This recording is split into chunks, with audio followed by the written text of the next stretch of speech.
మనకి ఫుడ్ ఎలాగో మిషన్ కి ఆయిల్ అంత ఇంపార్టెంట్ కదా, మిషన్ నడవాలంటే ఆయిల్ అనేది చాలా ఇంపార్టెంట్. ఈ జాక్ F4 మిషన్స్ వచ్చిన తర్వాత ఆయిల్ అనేది డైలీ వేయడమే మర్చిపోతున్నాం. నేను మిషన్ ఆయిల్ చేంజ్ చేసి అటు ఇటు 1 year అవుతుంది. గుర్తొచ్చింది అనమాట మిషన్ ఆయిల్ చేంజ్ చేద్దామనేసి. ఒకసారి చూసేసరికి చూసారు కదా ఎంత డస్ట్ గా తయారైందో, లోపలైతే ఘోరంగా ఉందన్నమాట. ఆయిల్ అయితే బ్లాక్ కలర్ అయిపోయింది. సో నేను చేసిన మిస్టేక్ అయితే మీరు ఎవరూ చేయొద్దు. ఎవ్రీ 6 months కి అయితే ఆయిల్ మార్చడం అనేది ఇంపార్టెంట్.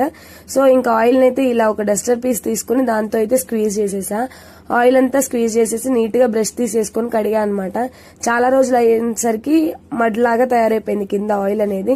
బ్రష్ తీసేసుకొని నీట్ గా క్లీన్ చేసి ఒక పొడి క్లాత్ తో కూడా చేసుకున్న తర్వాత ఫ్రెష్ గా ఈ ఆయిల్ అయితే పోసేసా అనమాట. ఎవ్రీ 6 months కి ఇలా చేస్తే మిషన్ అనేది ఖరాబ్ అవ్వదు, రిపేర్స్ కూడా రావు. మీరందరూ కూడా ఇలానే చేస్తారా అనేది అయితే కమెంట్ సెక్షన్ లో కమెంట్ చేసేయండి.